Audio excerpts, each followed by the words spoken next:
This evening we have a subject that is almost certain to become controversial. So I'm going to ask you to think as quietly and carefully as you can and see if perhaps some of the points that I want to make are really more obvious than you might first imagine. You must give a certain background to this discussion because actually most of our concepts of demonism, black magic, witchcraft, and diabolism belong to long traditional concepts and beliefs which have endured in our way of life over thousands of years. First of all, I think we should make one rather important differentiation. Most of the demons of antiquity were comparatively respectable creatures.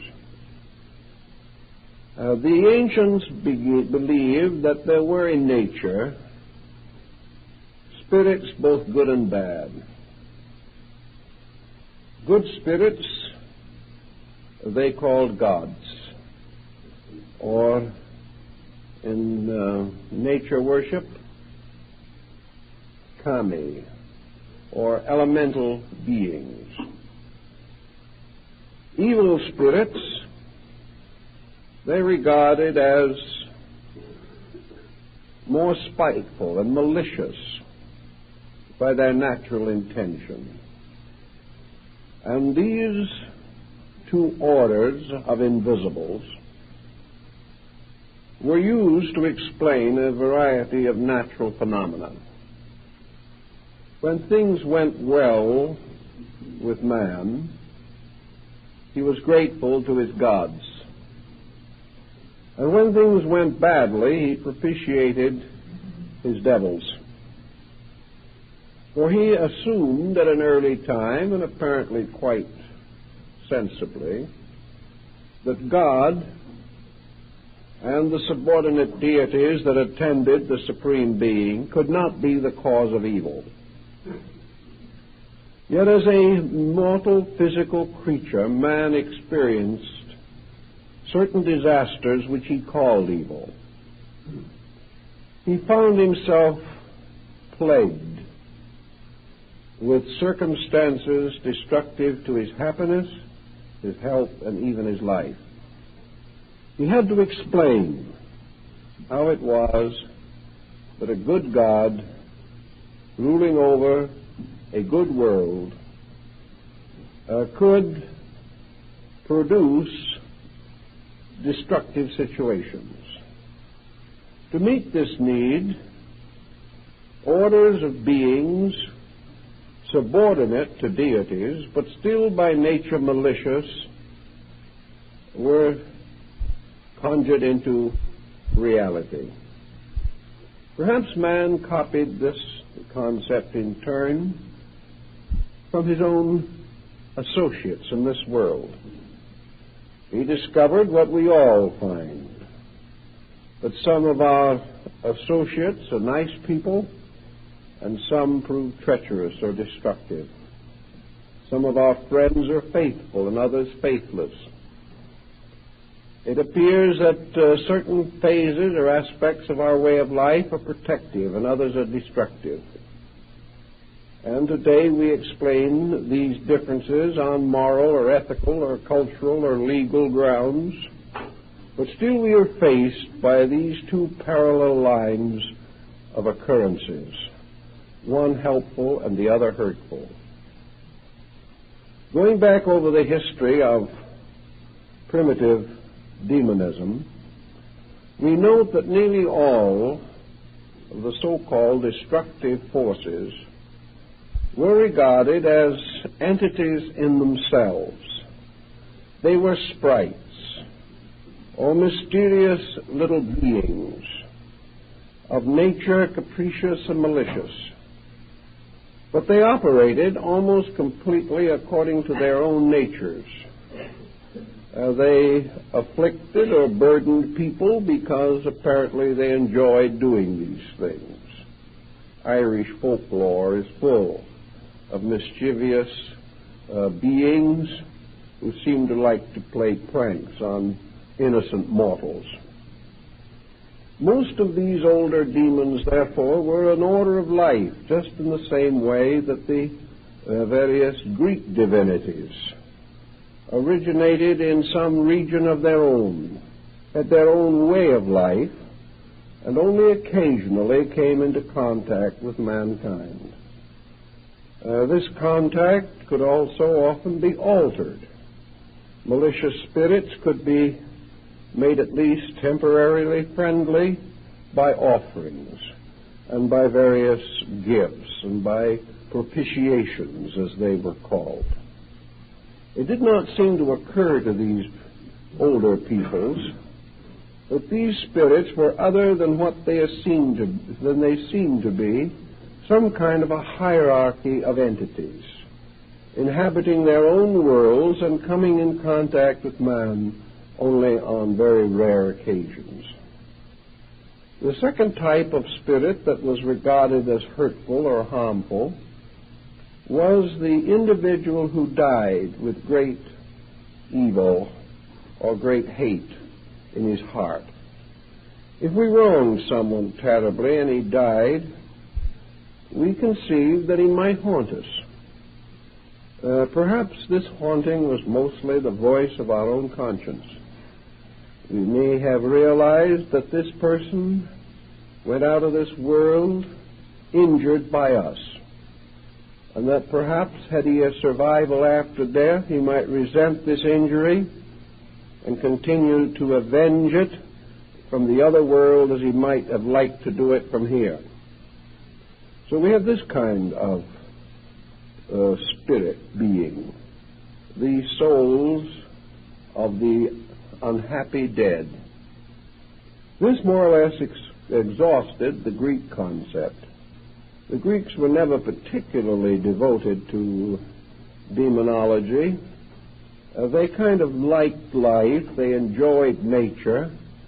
Their religion was a rather buoyant, festive kind.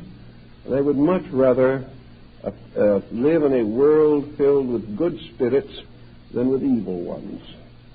Our word demon, however, has been derived from the Greek. But in the Greek form, demon, it did not signify an evil being at all. It simply represented a creature from another dimension who might have some contact with earthly affairs. Socrates had a demon, according to his own records, and this was a godlike creature who warned him of impending evil and harm and protected him on many occasions through life. So the Greek concept of the demon was very little different from their concept of the demigod, except perhaps that the demon was a little more available, was present upon requirement more definitely and more consistently. We have practically no records among the Greeks, for instance, that they ever tried to use one of their spirits to harm any other person. These spirits were protectors and guardians and friends. But there were orders of spirits that were by nature inclined to be malicious or meddlesome, but the Greeks generally handled those rather successfully by putting out a little bowl of food or offering a prayer or making some little promise that they would do a favor for the spirit if the spirit would be kindly to them. It was rather a childish state of affairs and never got very much beyond that point. Among Oriental nations, there is an elaborate study of demonism of all kinds. But I rather suspect that we have been somewhat over-influenced by missionary reports. I think the demonism of Asia was very much like that of Greece. I know that today in Asiatic countries there is very little fear of evil spirits.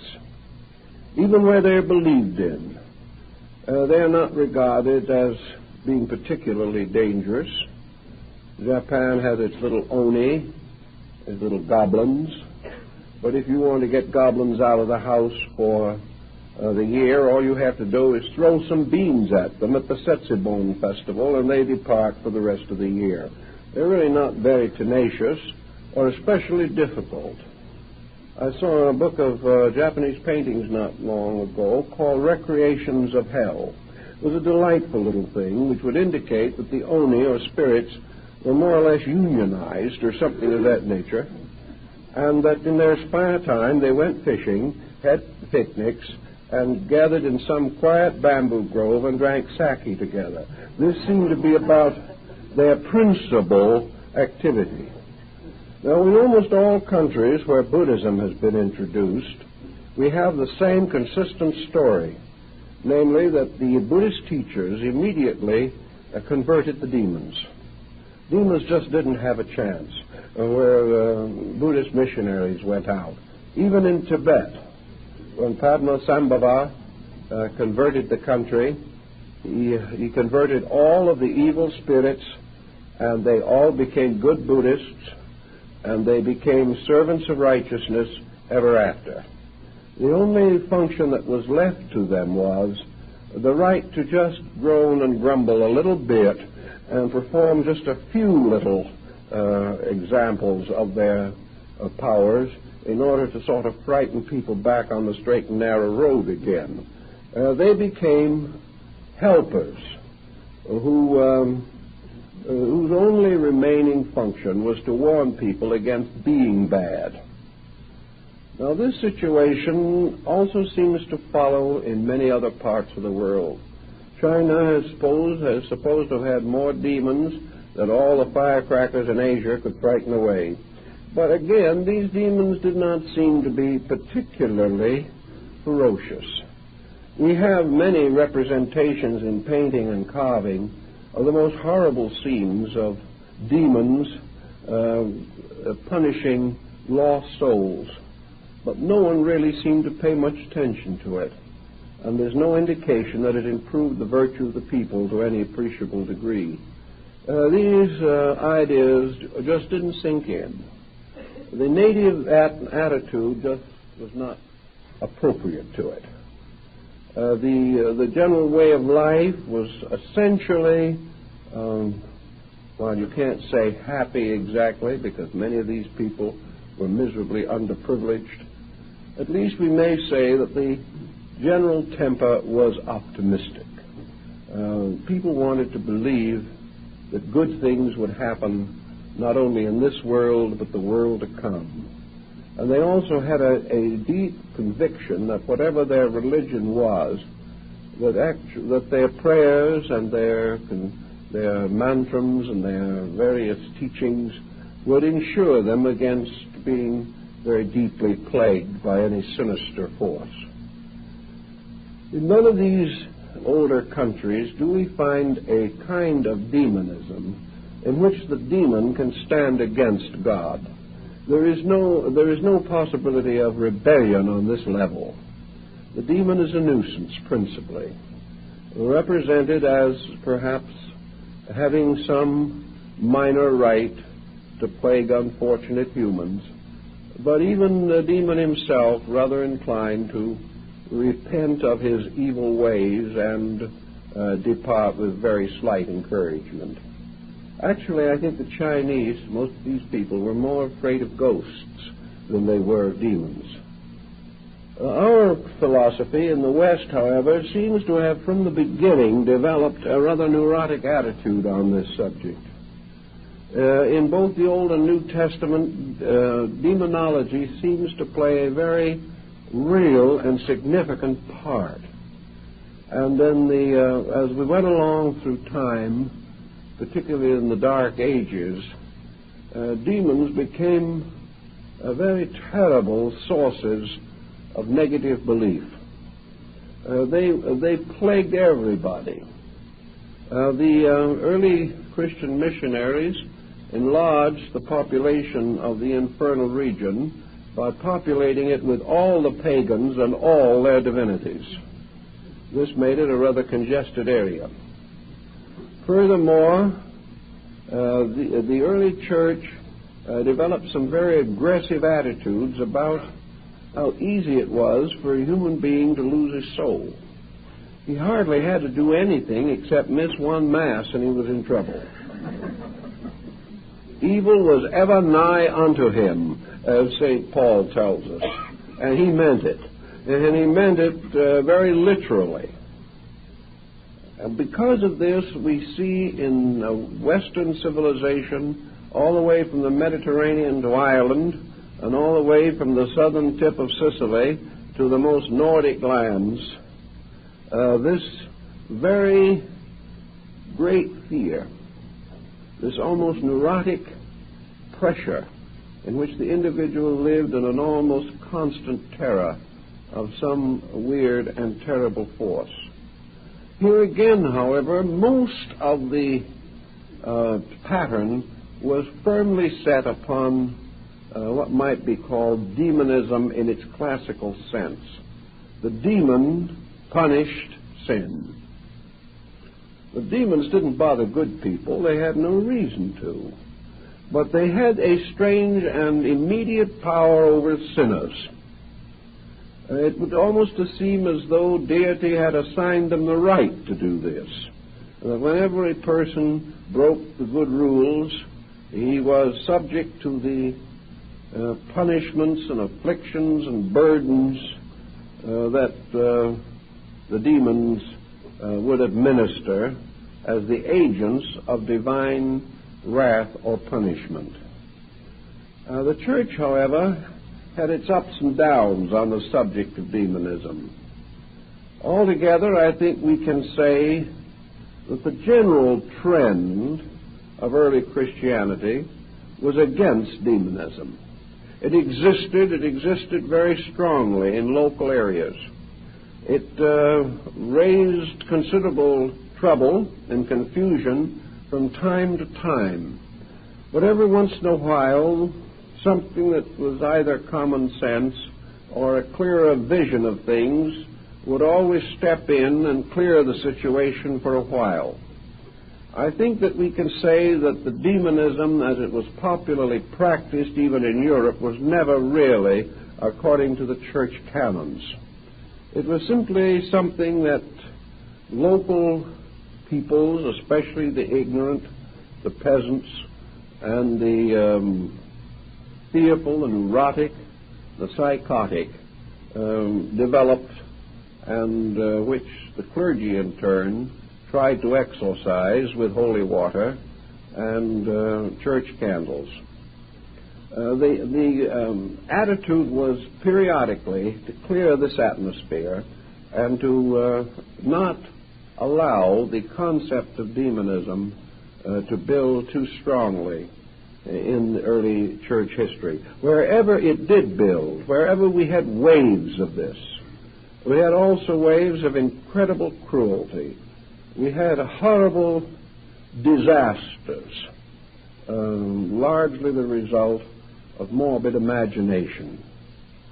Now, every nation, every people of the world has produced neurotics of some kind. They're an inevitable part of life.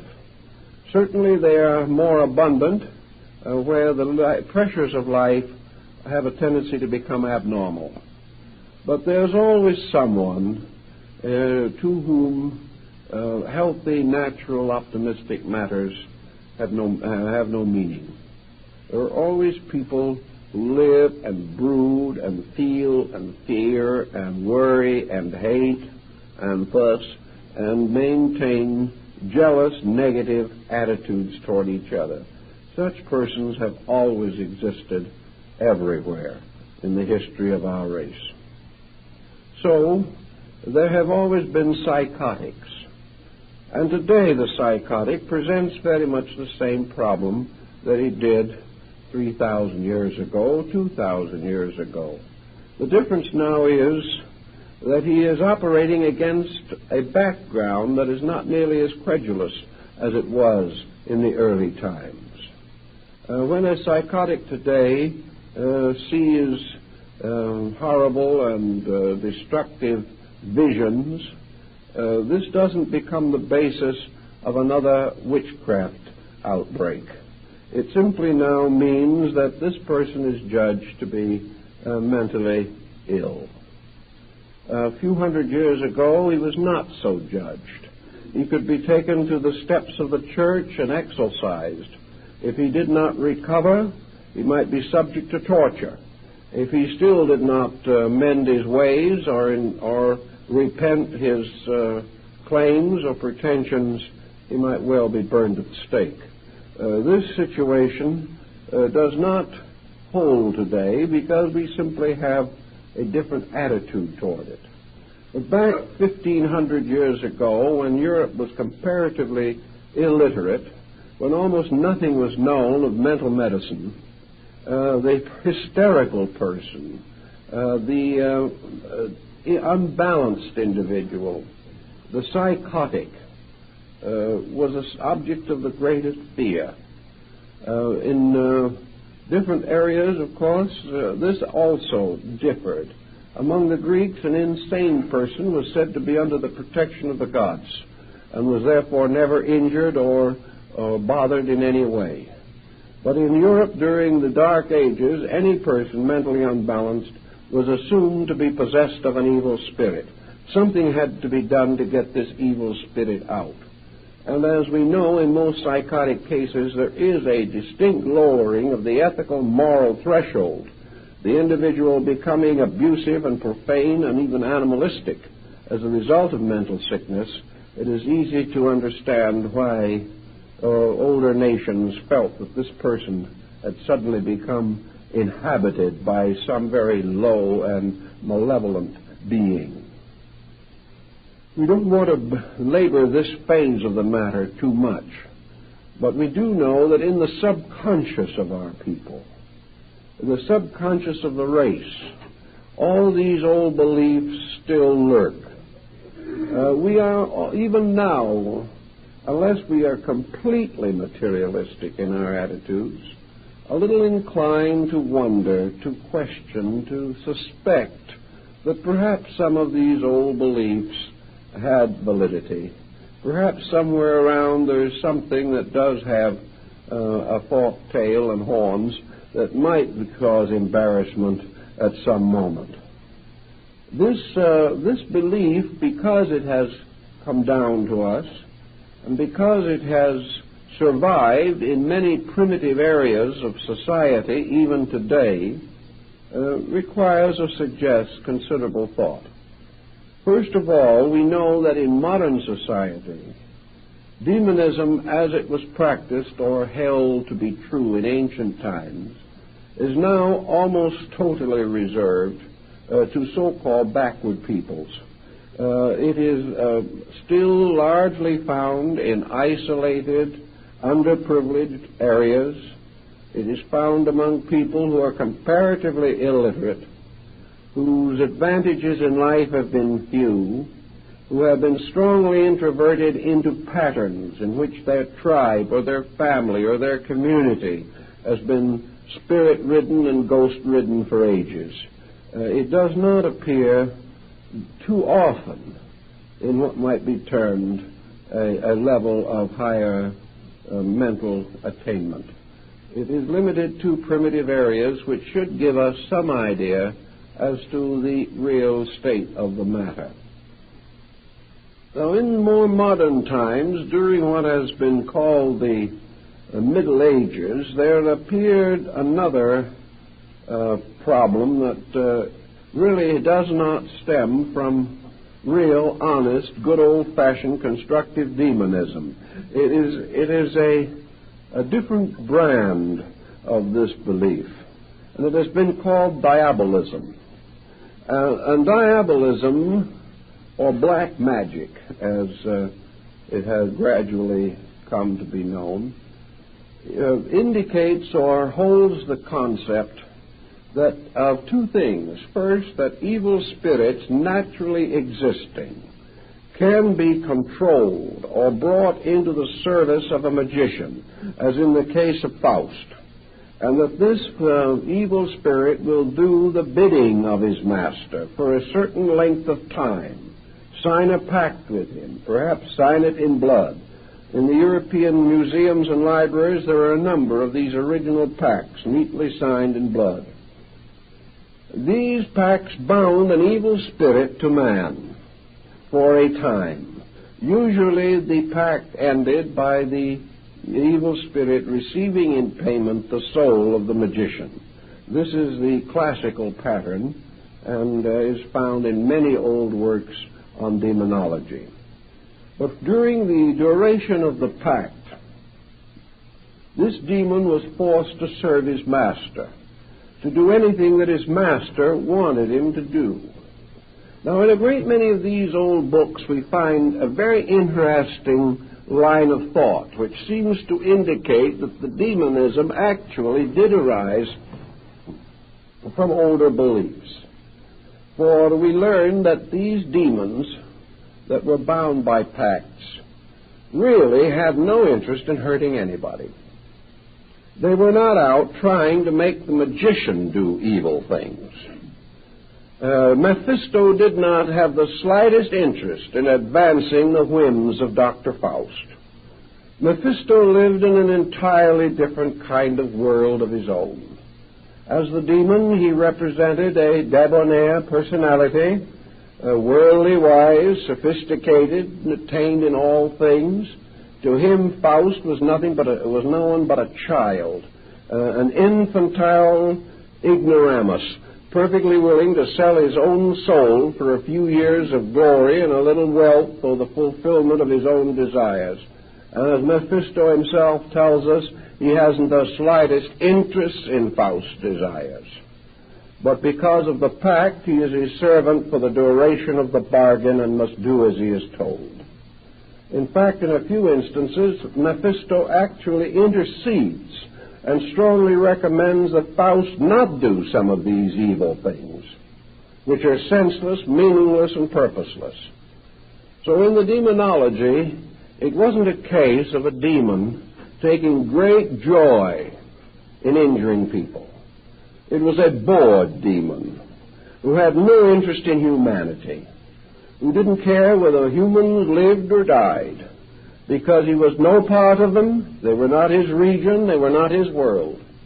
But he had made a bargain, he had signed a contract, he was, so to say, an apprentice to the sorcerer for a while, so he did what he was told and waited patiently until he could inflict final punishment upon the sorcerer himself.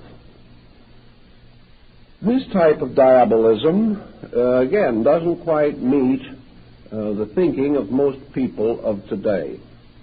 Because here, and this was the typical demonism of the crossroad, where the magic circle was drawn, where the witches of Macbeth brewed their cauldrons, all of this type of medieval tying of spirits, the binding of the powers of nature to the whims of a human being, all of these were based upon a certain power process. There were secret words, there were secret conjurations, magic circles and terms, rites to be performed. And if the magician was able to perform these correctly, he could command the spirit.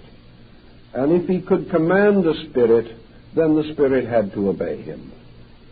And the spirit felt really, as several of the old accounts say.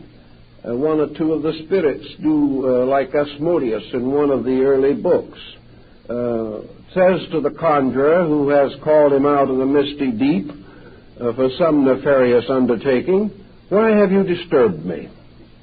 I have no reason to be here. I don't care anything about you. I don't want to hurt anybody. Why have you bothered me? Why have you said these words of power that now force me to obey you? Because you have the magic talismans, the magic symbols.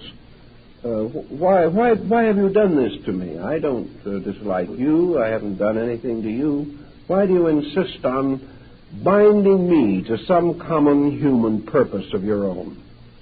This was the rather nonchalant idea. It seems to have carried through from the Greek, in which these spirits were simply part of the citizenry of an invisible empire, and really would never bother anybody if humans left them alone. Now, the next phase of the situation takes on a little different coloring.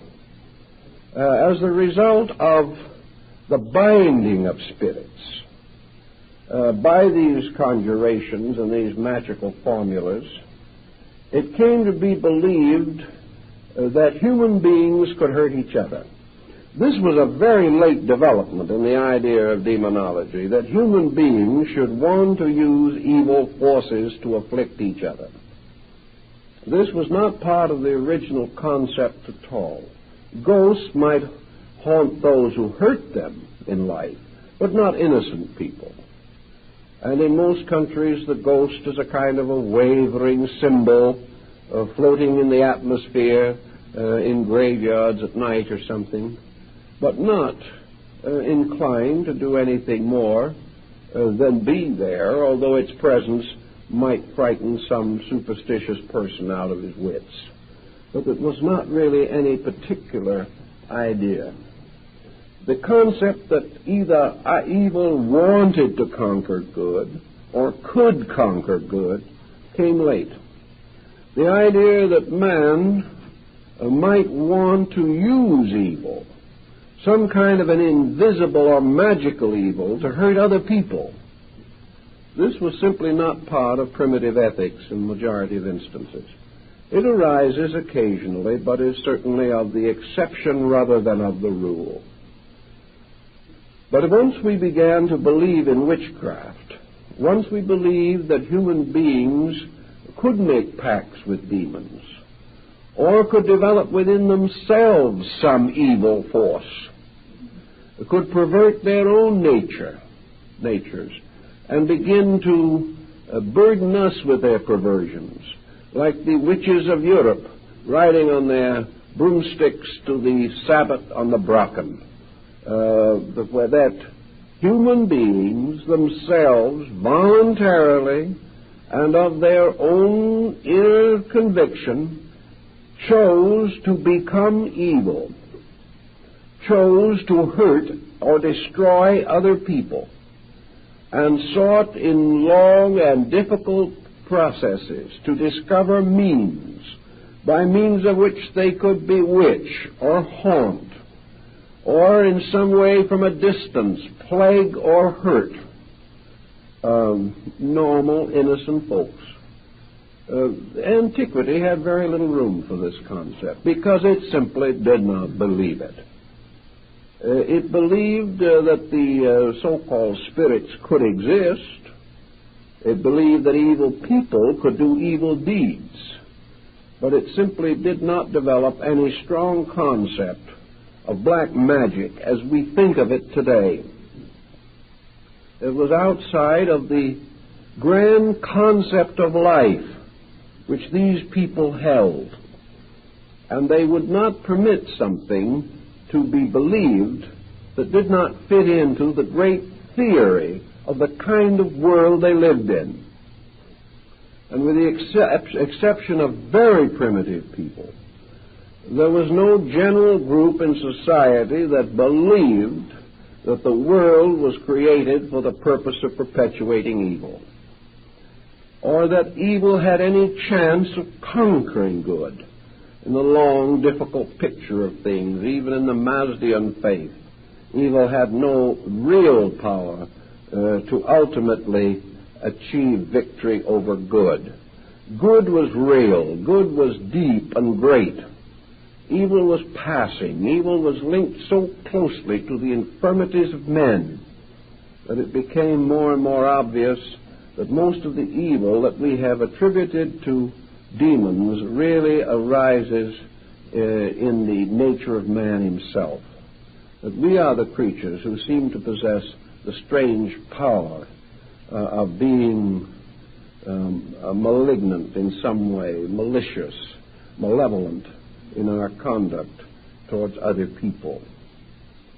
So in the most part, we come down to comparatively modern times, bringing with us all the grimoires of old, the ancient books of magic and spirits, the panticles and talismans of Agrippa, of the old book of the keys of Solomon the king. We have all these beliefs that have been shadowed down through time. Books that have to do with the creation of an empire of sorcery, a sorcery in which all of the common good of life is threatened and the universe is placed at the disposal of the sorcerer. If he can become wise enough, if he can become strong enough, if he can become skillful enough, there seems to be no limit to what he can do to ordinary, well-intentioned, God-fearing people. This concept has lingered on, however, in an extraordinary way. And unless we begin to think it through somewhere, we have to face it more frequently than perhaps we like to really imagine. Even in our most sober moments, we are afraid that somewhere around us, somewhere in space, are powers of evil. That these powers of evil, operating upon us from the invisible, or coming into focus here through persons of evil nature, that these forces can do us great harm. We have also come gradually to lack the marvelous solutions that ancient people had. Most of the time now, the solutions which took care of everything 500 years ago just do not seem to be adequate anymore. We are too smart to believe the solutions, but we are not smart enough not to believe the original idea. In other words, we are foolish enough to believe in these evil principles, but not wise enough or not gullible enough to believe in the simple remedies that always took care of them satisfactorily up to recent times. In those long periods in which we were either blessed or cursed by the lack of psychiatrists, these things more or less took care of themselves. Every community had its own local psychiatrist in the form of an elderly widow or someone of that nature, preferably the seventh daughter of a seventh daughter born with a veil. If we could find her, everything would work out. But how did it work out? Just as it works out in the reservations of Indians down in our New Mexican and Arizona areas today. If you think there is an evil spirit that is trying to do you a little harm, you have to find two stones of a certain shape and size, tie a piece of wool around the stones, and carry them in a little pouch in your pocket or on your body. If you have made this little talisman correctly, you have nothing more to worry about. You're in the clear as far as affliction of that nature is concerned. If you're bewitched, all you have to do is wear your coat inside out for a couple of days and it's taken care of. These things certainly cause no more trouble. If it's too bad and you just can't handle it yourself, you go to a bruja, which is another witch, and you pay a very reasonable sum for the second witch to bewitch the first one, and then you go home and go on with your affairs as always. There was always such nice, easy ways out. In the medieval period, all you had to do was confess, do a penance, and be sprinkled on with a little holy water, and the situation was reasonably well in hand. We still have the fears and the worries, but we've lost confidence in the remedy, and that is a rather sad state of affairs, because we now have no way of getting ourselves out of these attitudes. Once we get into them, it becomes a deep and involved and troublesome process. we just are a little less optimistic about how to cure our own infirmities. Perhaps too much dependence on the professional level of things. The point to be very definitely made is this, that as time went on and down into the 20th century, we have a kind of black magic that has drifted along, that has taken on, in some instances, a rather respectable and sophisticated look. The old sorcerer with his pointed cap and long black robe covered with stars has vanished. We have now what might almost be termed the mental magician. He has taken the place of all these other things.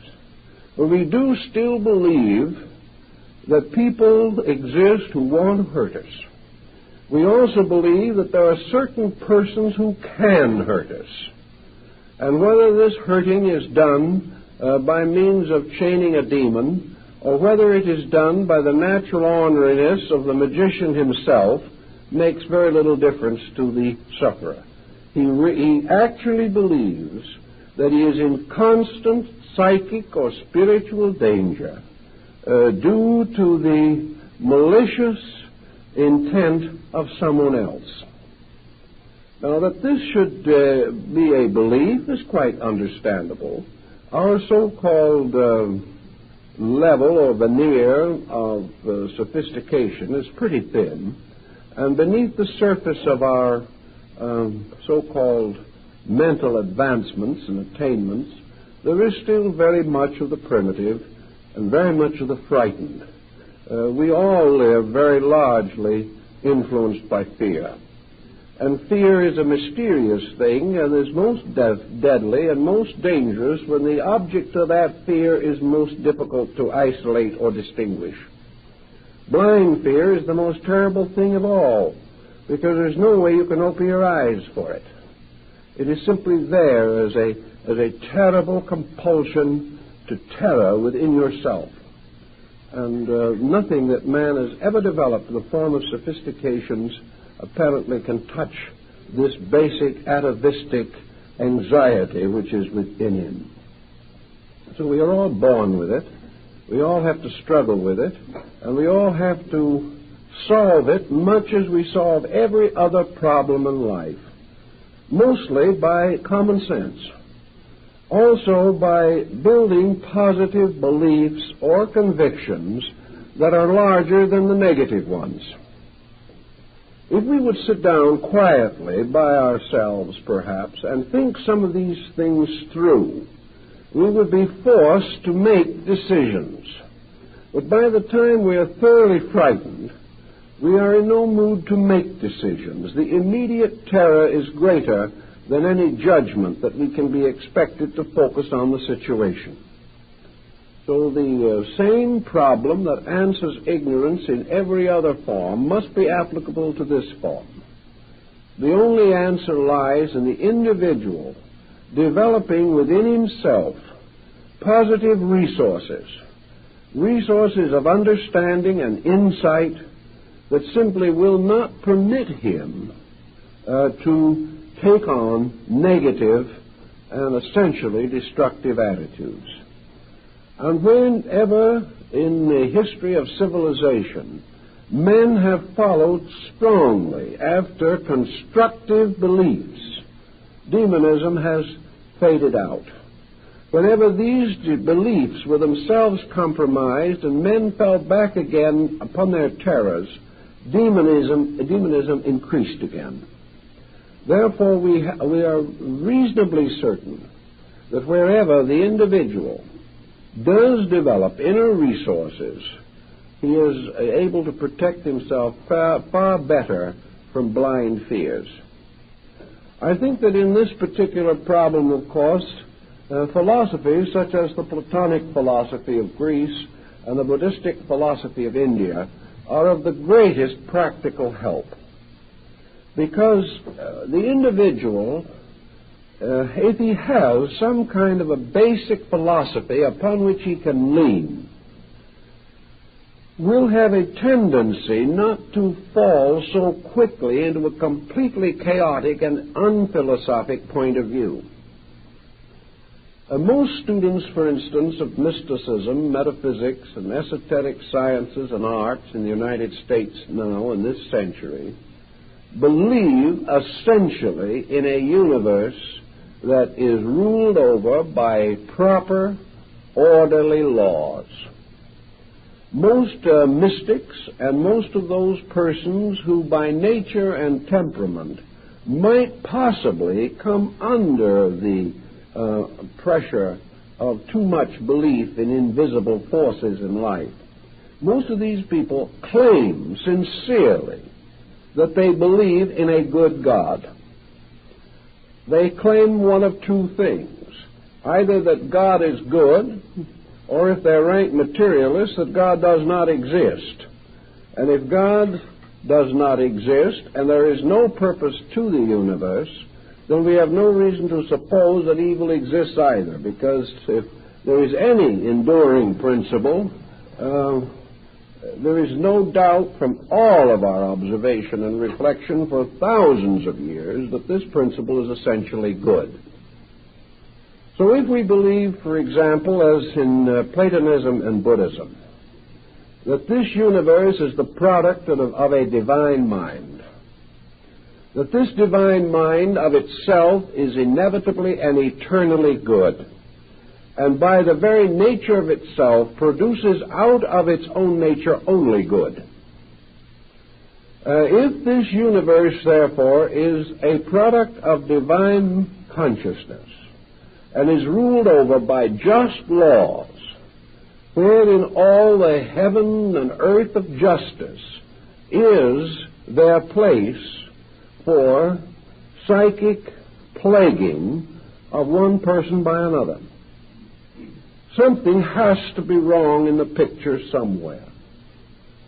If a person is subjected to psychic malpractice, which he hasn't earned, which he doesn't deserve, and for which he has no way of protecting himself reasonably, and he must endure this because some other person wishes to take advantage of him, and the one person is not punished for his evil, and the victim is not protected against this evil, what happens to the concept of universal law and order? Well, the answer of the afflicted person usually is that the universe of law and order is a long way off, somewhere in space, and the difficulty of the moment is right here. And this is considered to be irrefutable. But the more we think about it, the more we realize there has to be something wrong with the picture.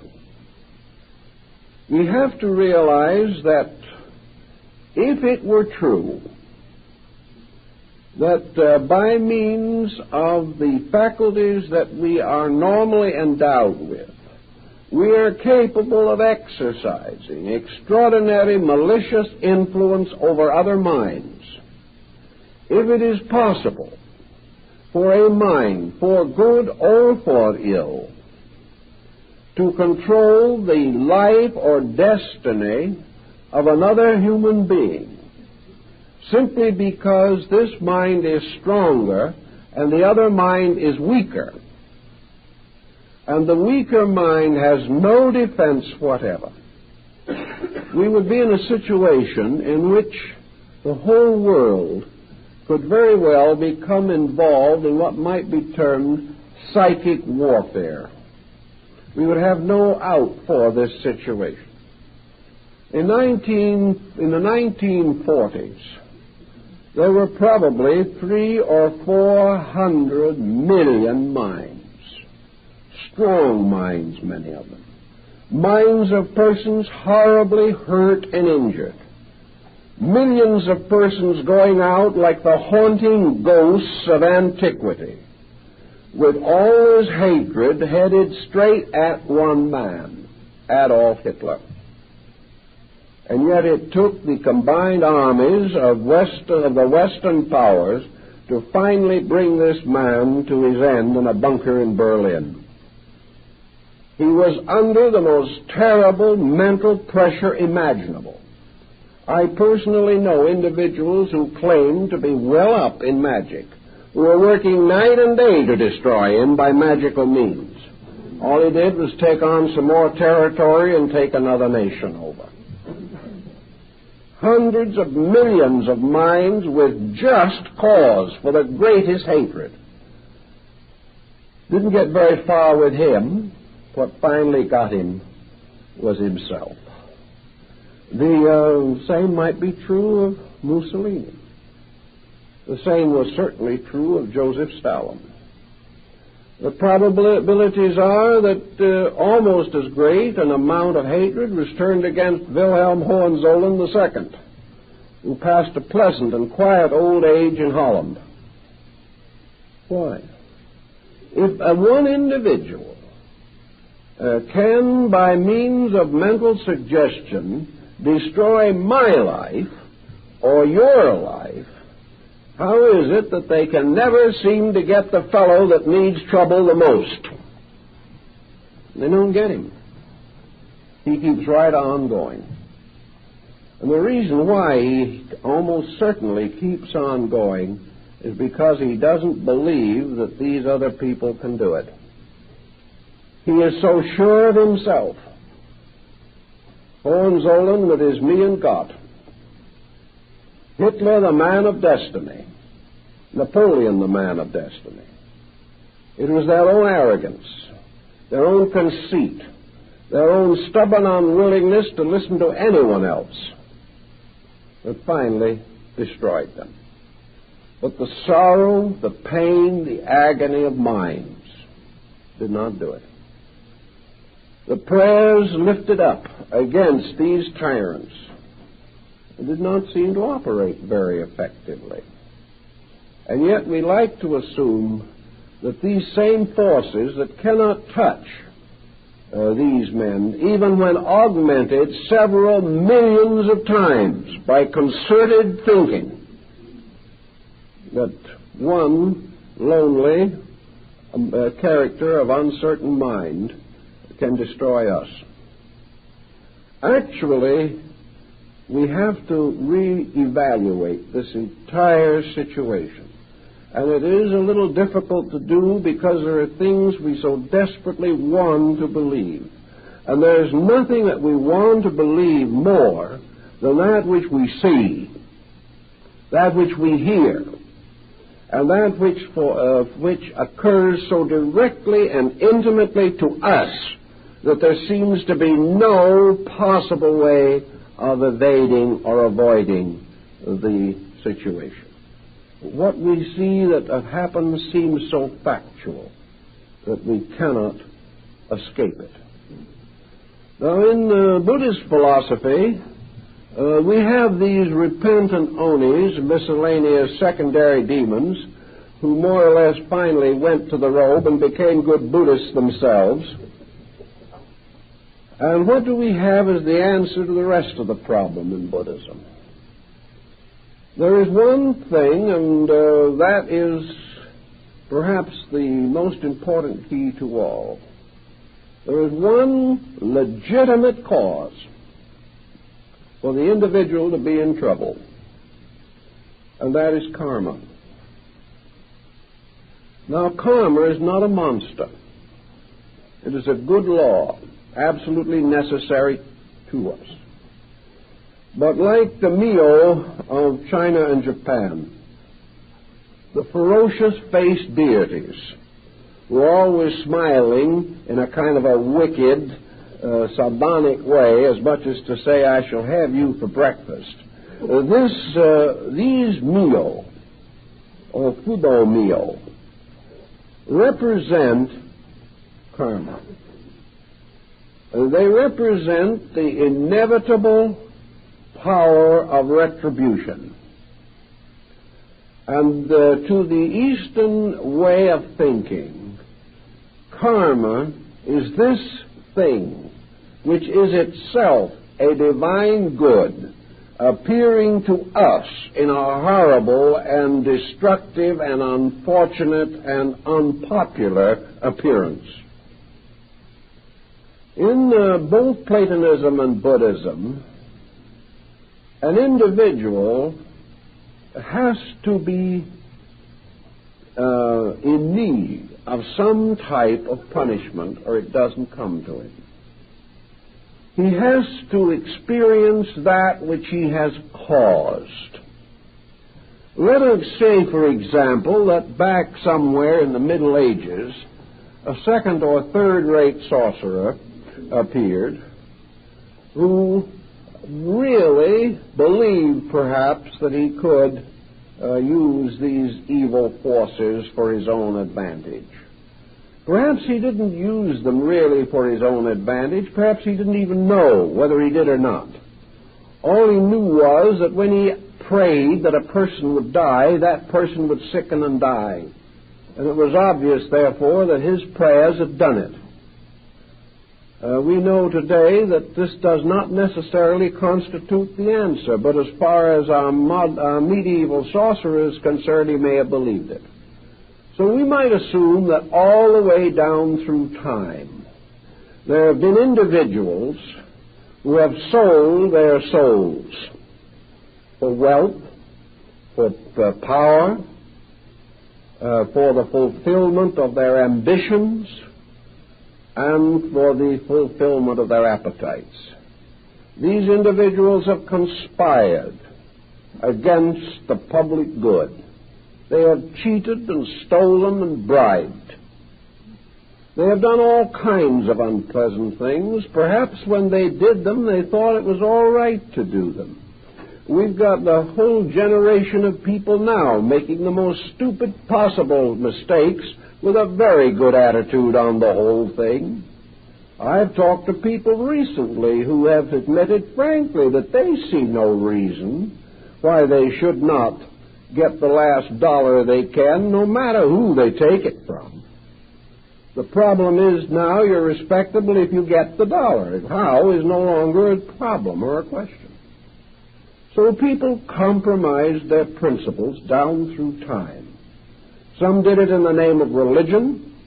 Some did it in the name of power. Some did it in the name of business. Some did it in the name of the learned professions.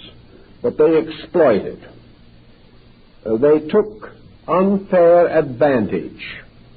They used knowledge and skill to hurt with. And this essentially is black magic. They used the intelligence which they had to enslave other people instead of to free them. They used their scientific skill to make objects and weapons of destruction. And we're producing a lot of them right now.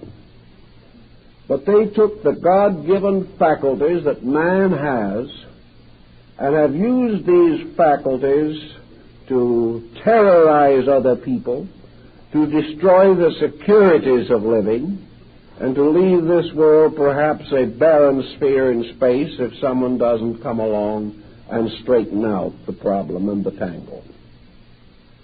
Now, these people, unfortunately, are subject to a law that they don't know anything about, most of them, and that is the law of cause and effect. These individuals have set up compensations.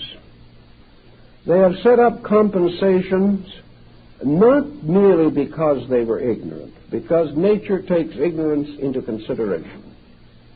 They are setting up compensations because they know they are wrong, and yet they prefer to do it that way. Every time we get mad at someone, we know we are wrong, but we keep on doing it. And after a while, we have a thrombosis, which is the way nature catches up with us.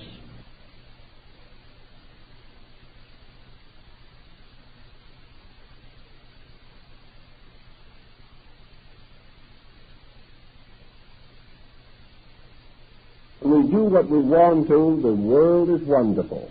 But a thrombosis is sent by the devil.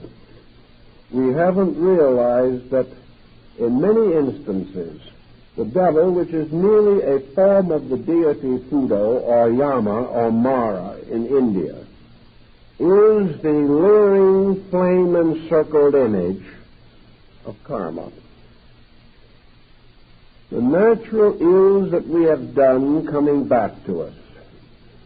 But we remember the words of Mephisto in Faust, when Faust asks the demon who he is. And Mephisto answers, the spirit of negation, part of the power that still works for good while ever scheming ill. This is karma. In other words, the demon is simply the long way toward the good, the roundabout way through the mistakes that man himself makes. So there is one way in which things can go wrong with us that we cannot explain. Paracelsus, who probably is accredited with knowing more about demons than any other medieval thinker, tells us that there are no miraculous circumstances in life, that a miracle is only the effect, the cause of which is unknown, but that cause must be equal to the effect that it produces. So what we term psychic persecution today is an effect. There has to be a cause for it.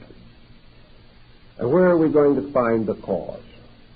Where in the universe can we find a just cause that something unfortunate should happen to us?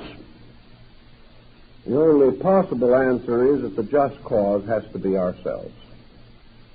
There has to be a lesson which we must accept. There has to be unfinished business. When this moves in upon us, we can join the Hindus and the Romans and the medieval Christians and the Goths and the Celts in assuming that an evil spirit is bringing it in a pack on its back. But this evil spirit, so-called, is nothing but the retributional aspect of universal law. A good spirit, a saintly spirit, is the spirit of the reward for good. The evil spirit is the spirit. A good spirit, a saintly spirit, is the spirit of the reward for good. The evil spirit is the spirit of the punishment for ill. So nearly all of the infirmities which we would like to shift onto the shoulders of either some actually well-intentioned little demon of one kind or another, or upon some person with malicious intention to us, we have to finally face the fact that in the universe, law and order must be maintained. Now, this does not mean for a moment that another person may not try to hurt us. Let us clearly realize that there are a great many parlor sorcerers, even in this century. There are people who would love to hurt us, perhaps. Not many, fortunately, but some. There are certainly individuals who, disbelieving our principles, are praying to God to punish us. Perhaps they have entirely misunderstood and misjudged us, but we are not receiving any constructive mental influences from them. They believe the worst. And because they believe the worst, they keep on sending to us any negative or perverse thought that might be available. Yet have we any defense against this? How are we going to defend ourselves against persons we don't know, perhaps, certainly whose location we could not find, whom we cannot take into court and charge them with some malicious mischief? Persons who perhaps we have gradually come to fear with such an intensive terror that it is destroying our own rest and sleep. And if we were able to pick up the telephone and say to these persons, are you trying to make life miserable for me? It's quite possible the individual would answer yes. I'm doing all I can to make life miserable for you. So here it is. I'm miserable. Someone else admits they're trying to make me miserable. The circumstantial evidence would almost stand in court. Yet it doesn't have to be true even when it goes that far. Because we are still faced with this constant problem. How are we going to assume any kind of a just existence if another person can make life miserable for us because they want to, and not because there is any justice in it? I think we have to realize that man has been equipped by life with everything necessary to protect him on this dangerous journey which we call existence. Just as surely as he has gradually developed means for the protection of his outer body, as he has developed all that is required to preserve himself as far as possible against almost any creature except his own kind, we realize that man is psychically well equipped to defend himself. He is psychically set with a key note of vibration. No two human beings have the same key note. The discovery of this key note by any other person is an extremely remote possibility. And even assuming that it could possibly be done, there still remains the problem of the ethical universe in which we live. From what we can learn from the older philosophical systems, man is capsulated or enclosed in a magnetic field. This field, in turn, is surrounded or held by a mysterious thing called the auric egg. The walls of this egg are stronger than steel, but completely invisible. Against this field, any bacterial organism, anything of this nature, has almost no chance whatever of making any inroad upon man. In fact, nearly always, any individual who suffers from a bacterial or germ infection or contagion does so because primarily the germs are already on the inside of this situation. We are carrying all these in our own bodies, and they are coming out into victorious manifestation because of mistakes that we make in the maintenance of our own economy. If we allow ourselves physically to run down, the germs take over. If we build up, the germs retire. Nature has provided us with a most extraordinary defense mechanism. And this mysterious mechanism extends also into our psychic lives.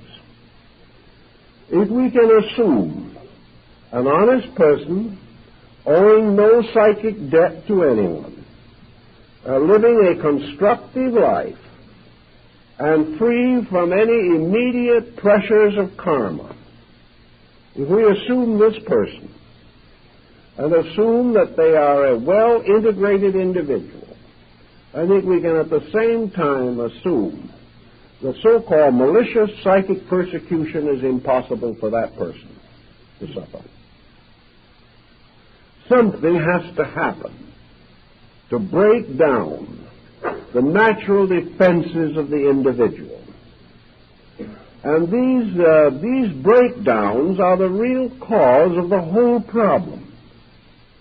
Somebody who wants to use some mysterious ability to injure us can turn that ability in our direction. But if we are not a proper receiving station, it goes right back to the original sender and causes more trouble than it can ever cause us. Because always the sorcerer finally becomes the victim of his own sorcery. He is setting up negative karma in himself, and this karma will destroy him more rapidly than a bullet. So no matter what he wants to do to somebody else, all he can do is destroy himself. The answer as far as this affects us lies in a number of secondary situations which seemingly have a strong bearing on this matter. One of these secondary situations that I'd like to particularly mention is that there seems to be a proven and demonstrable fact of thought transference. In other words, we are unable to disprove and have no desire to disprove that the thought of one person can be communicated to another. I think we will find as time goes on that this power will increase with man, and that in time it is very possible that the principal form of communication will be by thought transference. Thought transference, however, is only another step beyond radio, television, and the telephone. It began with the telegraph and perhaps smoke signals long, long ago. But when the telephone was invented, we did not have a wave of psychic persecution nor an epidemic of sorcery. We have not had it with television. We've had several forms of negative thinking, but we haven't had any evidence that the fact that I can pick up a telephone and talk to you is any indication that I can hurt you. At least I can always assume that if you don't like what I have to say, you can hang up the phone. Also, there is no reason for you to do anything that I say, regardless of what I say. I can look at you and say I am the ghost of the pharaoh Ramesses the Great, and I'm paying 10 cents to send this phone call directly from Cairo, and I expect you to do what I tell you to. And in the majority of cases, the receiver will hang up. There is no reason, there is nothing to indicate that thought transference is a legitimate basis of mental persecution. The fact that a thought can get through no more means that the person who receives that thought is vulnerable to some negative force than it would be if he picked up the telephone. Thought transference, it is true, does come into us, perhaps in a rather mysterious way. Sometimes it is not completely obvious how it arrives. We awake in the morning with a sense that we have received a message. We may perhaps seem to hear it in the air around us. Perhaps it is only a mental impression, and we have a strong feeling that something is happening to a person near us or one with whom we have concern of some nature. Tragedies to loved ones, danger to family and children are very frequent causes of this thought transference, and it is quite frequently associated with the death of a person at a distance. I have gone over hundreds of these stories and records. They are on file in many groups and appear in many books if you want to spend the long time necessary to dig them out. But I haven't read one account in which this kind of thought transference carried with it any overt moral persuasion to do anything. At the time of the death of Lord Nelson, Lady Hamilton received at the moment of his death the clear impression of his death. She knew that he was dead. But this was not accompanied by any effort on the part of Nelson to indoctrinate her with anything, hurt her, injure her, or over-influence her. It was just the spontaneous pressure of a great desire to communicate. Now, most of your thought transference has practically no normal vicious associations. Telepathy is not a proof that one person can hurt another mentally. Even presuming, which is difficult because usually in cases of telepathy, there is a very strong basic rapport between persons involved. But even presuming that an individual with evil intention was able to send a thought of a destructive nature, it still must pass through the consciousness of the receiving person, who has at every step of the way the right to resist it, the right to deny it, the right to declare it invalid and unsound or evil, and therefore to refuse it or to decline it completely. There is no way in which this can be prevented, unless, of course, the person who receives it secretly wants to do what this thought implies. But there is very little probability of transmission on this basis anyway, because we find always that the necessary rapport is sympathy. Hatred is no ground for sympathy. Evil is no ground for sympathy. There is no sympathy between an evil person and a good person. Therefore, the sensitivity necessary for normal communication simply is absent. In addition to these circumstances, we do know that very often, by study, that individuals who claim to have been negatively over-influenced have really, actually, been induced to do that which they have secretly wanted to do, but which they have not wished to acknowledge that they wanted to do, and would prefer to pass the blame on to someone else. If we want to assume for any reason whatever that in spite of all these situations there still appears that we are subject to some kind of negative, destructive force, then I think we should give two areas very definite and complete study and consideration. One is the fact that we are all carrying unfinished karmic business. That it is perfectly possible that at any moment we can stumble over something and fall on our faces. It is perfectly possible that someone will back into us on the road. It is possible at any moment we could have a heart attack. It is also possible that at any moment our business affairs or our various activities in life might be disturbed. It is perfectly possible that our children will not be sympathetic, that we will have friends alienated, that we will suffer many kinds of personal, psychological, physical, neurological infirmities. These are quite possible. No sorcery is necessary in cases of this kind.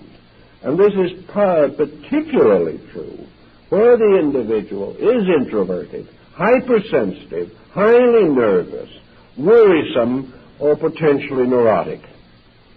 Thus, looking around desperately for an explanation for why something happens to us, it is not necessary to have this other sorcerer somewhere in the background as the probable cause of the trouble.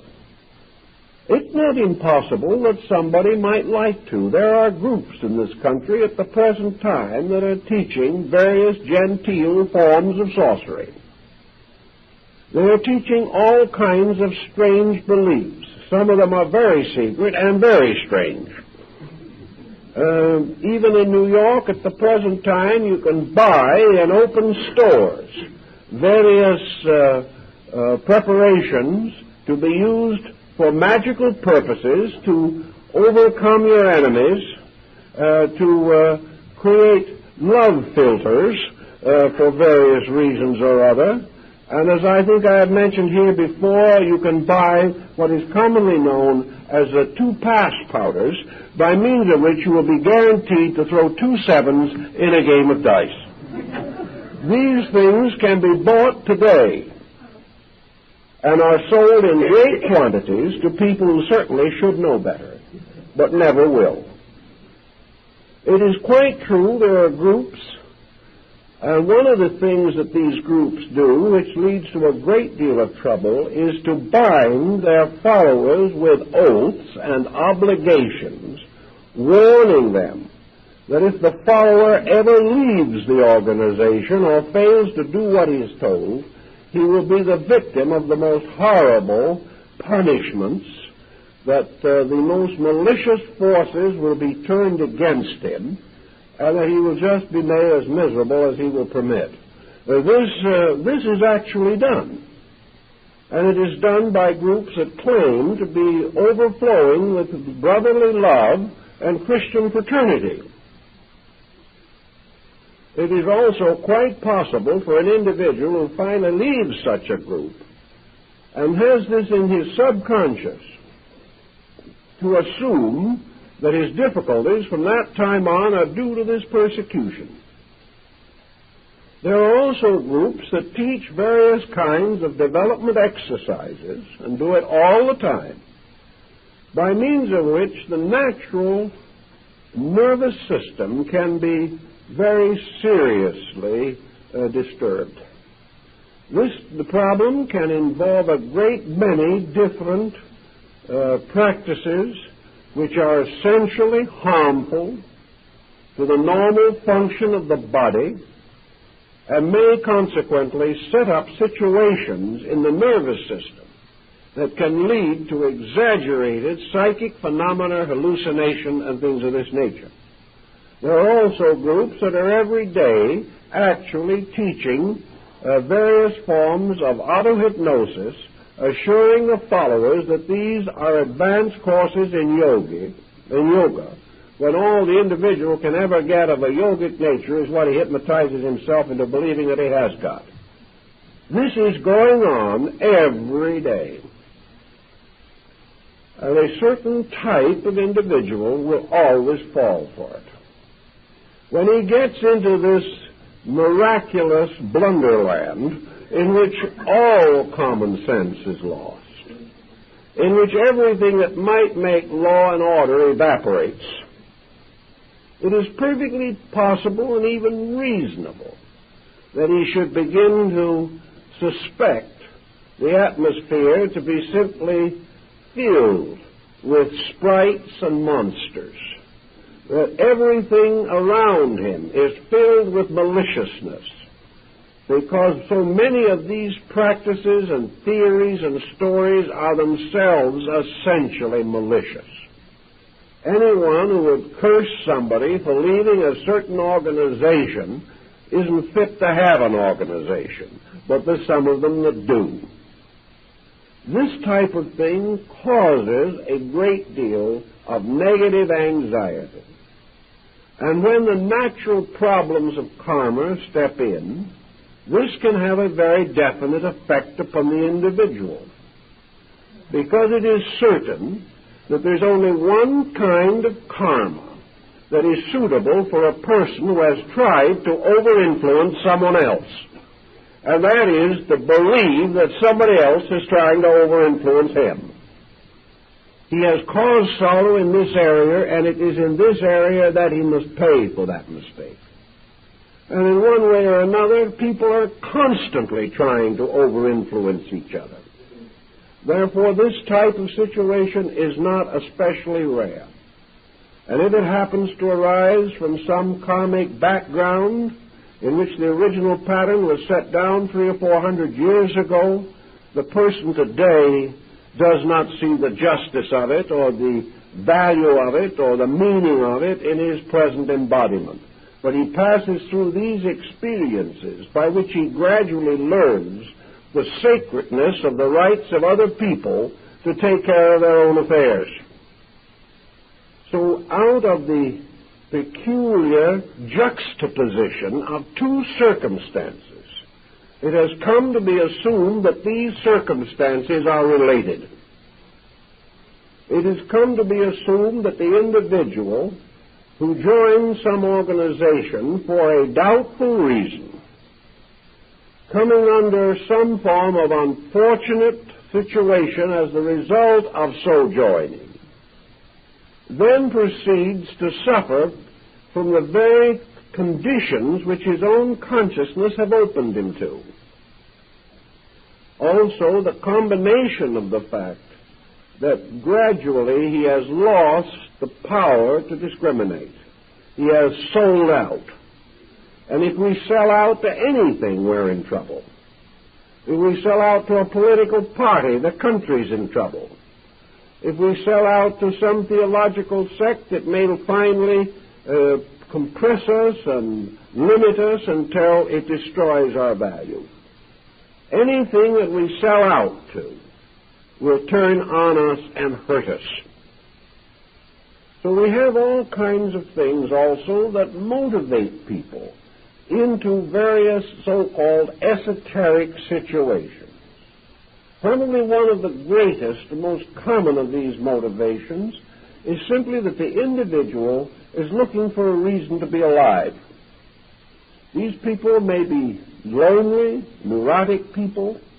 They're people who desperately want to be important, and to them all kinds of esoteric matters contribute to importance. The individual who has never been able to influence himself correctly will love to influence the rest of humanity. So these people trying to find interest in life, trying to find forgetfulness to their various limitations, trying to get new areas of influence, trying to buy their way into a valuable life, trying to develop powers which will enable them to accomplish mentally what they have no desire to earn physically. All kinds of strange motives, some of them too obscure to be discovered until perhaps long afterwards by the working of karma itself. No human being could discover them. But all of these negative motives, all of these unreasonable attitudes, all these sellouts, in which the individual compromises his principles for some concept of gain, all these come back. And it looks to the individual that the very persons with whom he has previously worked have turned on him.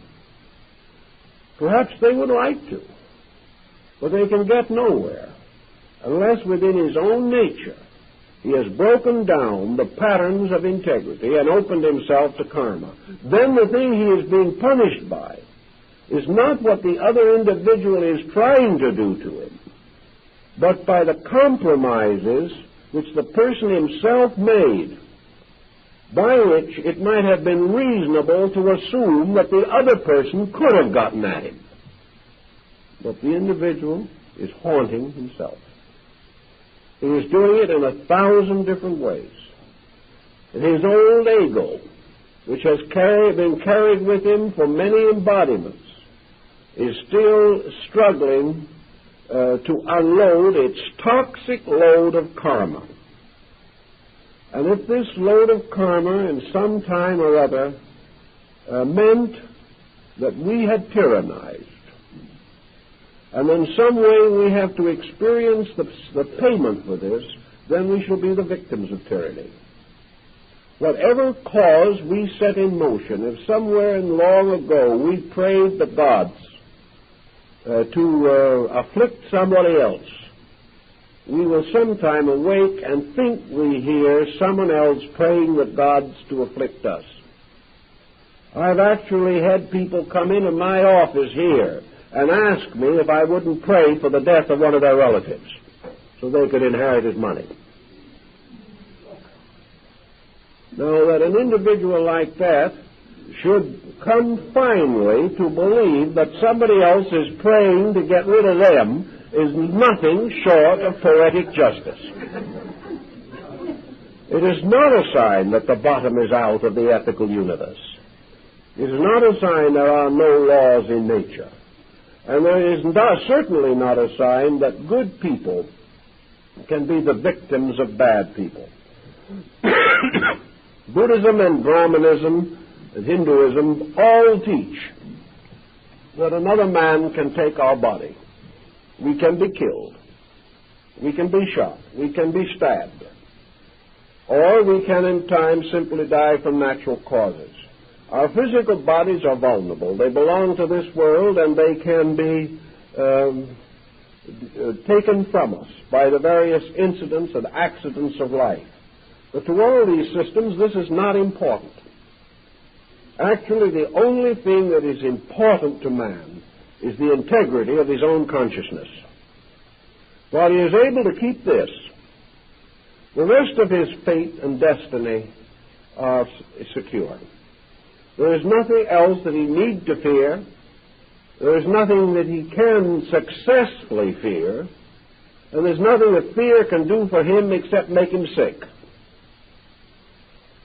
Therefore, if a person finds themselves in this kind of a situation where they think that they are the victims of some malicious mental force being turned against them, let them always remember certain things. That whether such a force exists or not, the fact that we believe that it is doing this to us can do us the greatest harm. Also, most metaphysicians of even the traditional school tell us frankly and firmly, and have said so again and again, that if we change this believing, if we return only good for evil, if we return only strength against weakness, if we reply only in the most constructive way to any seeming circumstance which is incomprehensible to us, we are then, by every level, every count, and every theory, doing the greatest possible good for all situations concerned. In other words, if in the presence of some such a negative thought, we can simply go no further than to say that we still believe that there's somebody trying to hurt us, but that the only answer that we have is to bless that other person and to realize that as far as the universal principle is concerned, this person who might be trying to hurt us should be the object of sympathy. They're the one in trouble, not us. They're the one who are in need of assistance. For the moment, for any reason, we wish to hurt another, we are in the most desperate danger ourselves, not because of the fact that we are opening our natures to some strange, infernal, perditional punishment, but simply because this type of thinking sets up psychosomatic patterns within ourselves which will destroy our bodies, minds, and hearts. So any individual who is anxious to do evil, desirous of exploiting anyone else for any reason, should be the object of our greatest and deepest sympathy. They are not big, strong people endangering us. They are little, weak people endangering themselves. If we will take this attitude consistently, we will find that they cannot, directly or indirectly, do any harm to anybody.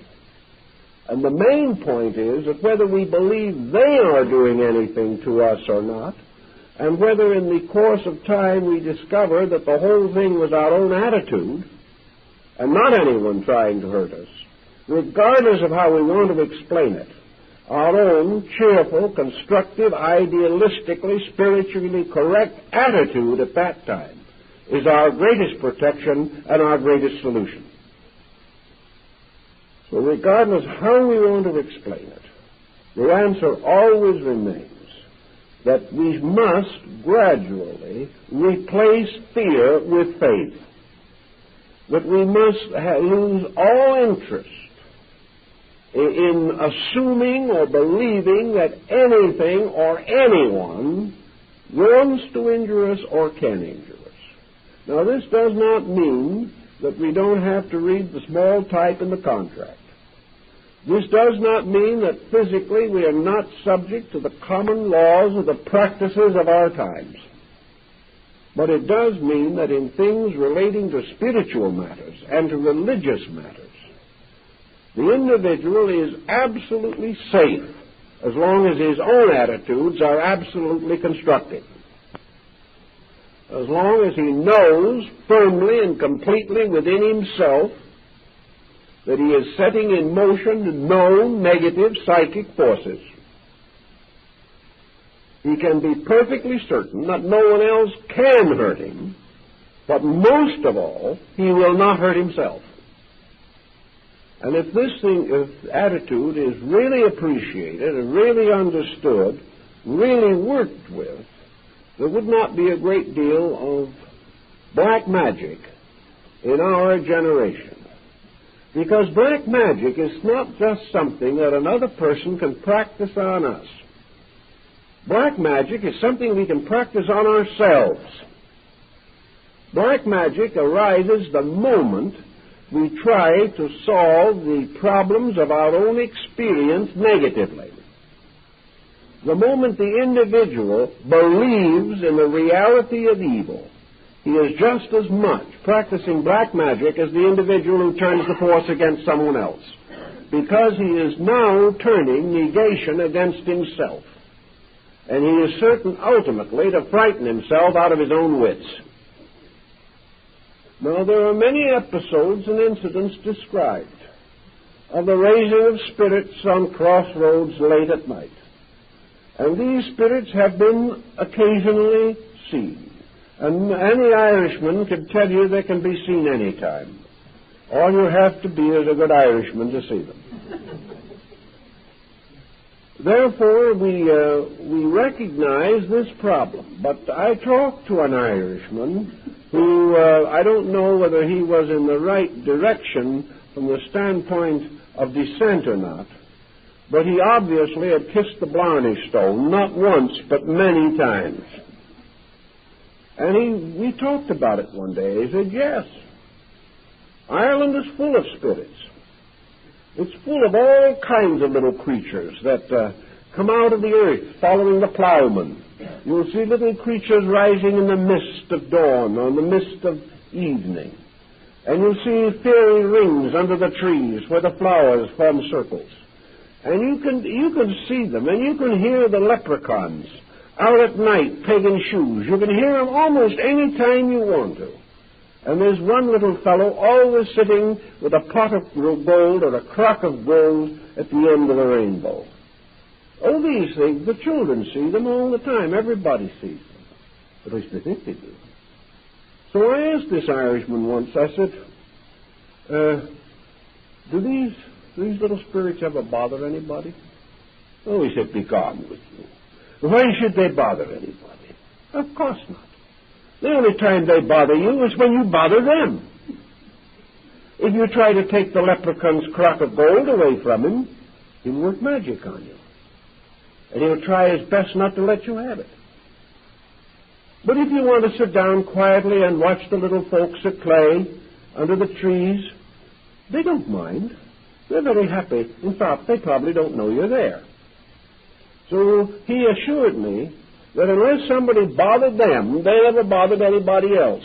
And that's good Scotch folklore, and it's good Irish, and it's good even for the rather superstitious folks down on Sicily who have a lot of this type of belief also. But all these things, nobody bothers anybody unless we bother them. And it is the same in nature. The crock of gold at the end of the rainbow might symbolize worldliness and all the mysterious forces that contribute to it. When man is willing to destroy to get that crock of gold, then the spirits that guard it turn upon him. And there's a story in Germany that still the little Nibelungen people still guard the treasures of the earth. And you have to go to them And you can dig the treasure forever, but you'll never find it because they'll always hide it from you. What you have to do is to first of all convince the little people that you have earned it. Then they'll reveal it to you instantly. These are moral fables. There's no question about it. That the treasures of the earth really are guarded in some way. Like happiness and peace of mind and peace of soul. These things are guarded. And perhaps there are little spirits as the Greeks saw them, or the Roman Lares and Penates. And these little spirits are the guardians of things to protect man from ever having what he doesn't deserve. And they're wonderfully wise at it. And the man who wants wealth without earning it considers these little spirits demons, because they stand between him and what he wants. But everywhere the little people, according to the old legends, are kindly and friendly spirits. And if human beings, with so many other superstitions that are not worth anything, would add perhaps one that is worth something, and develop the simple superstition that the air around them and the earth beneath their feet and all the elements in which we live and all the natural resources with which we are surrounded, that all of these things are naturally good. Whether we want to assume they have spirits with them, we don't know. That isn't important. But that whatever there is beautiful, is good, and is kindly. And the unknown and the unseen are only the extensions of this. That a thing doesn't suddenly become bad because we can't see it anymore. But that space far out is no more peopled with evil than the glens and the fens of Ireland. That these things are merely the unknown, unconquered universe of realities extending on and on, filled with law, filled with beauty, and filled with good.